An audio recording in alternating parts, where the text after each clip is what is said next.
ইসলামী আন্দোলনে যোগদান করেছেন বিএনপি নেতা। প্রিয় দর্শক, ইসলামী আন্দোলনে কি পেলেন? তিনি বিএনপি ছেড়ে দিয়ে ইসলামী আন্দোলনে যোগ দিলেন। বিএনপির মতো একটা সংগঠন যেখানে ক্ষমতায় গেলেই টাকার টাকা, মানে কি বলবো, আপনাদেরকে বলে বোঝাতে পারবো না, টাকা ছাড়া কোনো কথাই নাই। সেই লোভনীয় অফার, লোভনীয় বিষয়, যেমন বিএনপি করলে বিভিন্ন জায়গা থেকে টাকা আসবে, দল থেকে সম্মাননা আসবে, টাকা আসবে, পাওয়ার আসবে, সবকিছুই আসবে।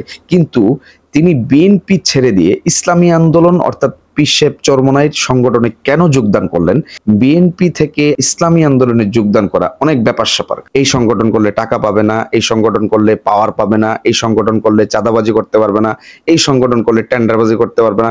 প্রিয় দর্শক, তারপরে কেন তিনি ইসলামী আন্দোলনে যোগদান করলেন? আমার কাছে মনে হচ্ছে তিনি আল্লাহকে ভয় করেছেন। আল্লাহর জমিনে আল্লাহর দ্বীনকে প্রতিষ্ঠিত করার জন্য পীর সাহেব চরমনাইয়ের হাতে হাত রেখে তিনি ইসলামী আন্দোলনে যোগদান করেছেন। আপনাদের কাছে কি মনে হয় সেটা কিন্তু আমাদের কমেন্ট সেকশনে জানিয়ে যাবেন। দর্শক, ইসলামী আন্দোলনে যোগদান করছে এরকম শত শত বিএনপি নেতারা আছেন। ইসলামী আন্দোলনে যোগদান করেছেন, অন্যান্য দল ছেড়ে দিয়ে ইসলামী আন্দোলনে যোগদান করেছেন, এরকম অনেক নজির আছে। ইসলামী আন্দোলন এমন একটি সংগঠন, তারা রাজনৈতিক করে কোনো সহিংসতার সাথে তারা জড়িত নেই এবং আদর্শ ভিত্তিক রাজনীতি তারা করে থাকেন। ইসলামী আন্দোলন সাহাবা ইকরামদেরকে অনুসরণ করে থাকেন, রাসূল সাল্লাল্লাহু আলাইহি ওয়াসাল্লামের আদর্শ নিয়ে আন্দোলন করে থাকেন। প্রিয় দর্শক, কেন তিনি বিএনপি ছেড়ে দিয়ে, কি কারণে তিনি বিএনপি ছেড়ে দিয়ে ইসলামী আন্দোলনে যোগদান করলেন, সেটা আপনার মতামত কি, আপনি কি মনে করছেন সেটা কিন্তু আমাদের কমেন্ট সেকশনে জানিয়ে যাবেন।